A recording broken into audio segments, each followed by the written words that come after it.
দ্বিতীয় হুগলি সেতুতে বেনজির সংঘাতে জড়ালেন রাজ্যের মন্ত্রী বাবুল সুপ্রিয় এবং বিজেপি সাংসদ তথা কলকাতা হাইকোর্টের প্রাক্তন বিচারপতি অভিজিৎ গঙ্গোপাধ্যায়। উত্তপ্ত বাদানুবাদ থেকে গালিগালাজ, এমনকি হামলার অভিযোগ উঠল। বাবুলের অভিযোগ, নিয়ম ভেঙে বেপরোয়া গতিতে গাড়ি ছুটছিল অভিজিতের।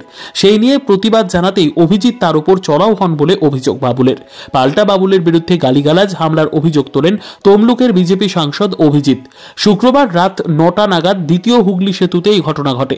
হাওড়ার দিকে যাচ্ছিলেন অভিজিৎ, ওই একই সময়ে বাবুলও দ্বিতীয় হুগলি সেতু দিয়ে যাচ্ছিলেন। রাজ্যের মন্ত্রী এবং বিজেপি সাংসদের মধ্যে ঝামেলায় যানজট তৈরি হয় দ্বিতীয় হুগলি সেতুতে। বাবুলের দাবি, নিয়ম ভেঙে বেপরোয়া গতিতে ছুটছিল অভিজিৎ। প্রতিবাদ জানানোয় গাড়ি থেকে অভিজিৎ অশ্রাব্য ভাষায় গালিগালাজ শুরু করে দেন বলে জানিয়েছেন তিনি। ঘটনাস্থল থেকে যে ভিডিও সামনে এসেছে তাতে অভিজিৎকে ক্ষমা চাইতে হবে বলে দাবি জানাতে শোনা যায় বাবুলকে। অভিজিতের নিরাপত্তা রক্ষীরা বাবুলকে শান্ত করার চেষ্টা করেন।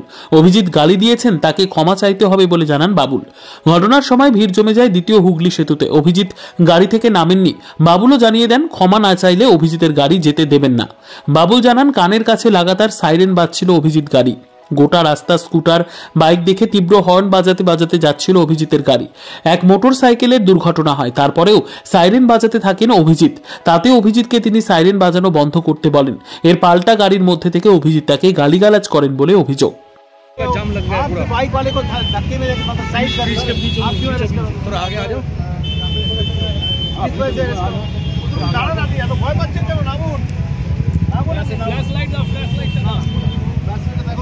फ्लैश लाइट दादा मुंह ढेके আছে মুখ ঢেকে আছে অ্যারেস্ট করবেন বলেন আপনি ওই অ্যারেস্ট করুন নামুন না জাজকে ফোন করছেন না জাজকে ফোন করবেন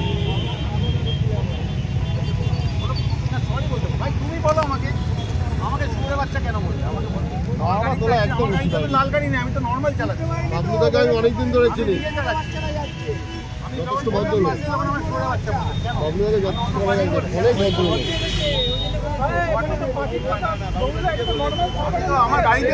আমার গাড়িতে তো এমএলএ বালিগঞ্জ যেখানে উনি এমপি তমলুক লিখে রেখেছেন। এমপি তমলুক তো কি হয়েছে না চিনতে পারলে আপনি এই কমেন্টটা করে কি করে আপনি সরি বলুন গাড়ি নাকি আইনজীবীর লোক সিকিউরিটি বলছে সরি বলতে বলুন সরি বলুন সরি আইনজীবীর লোক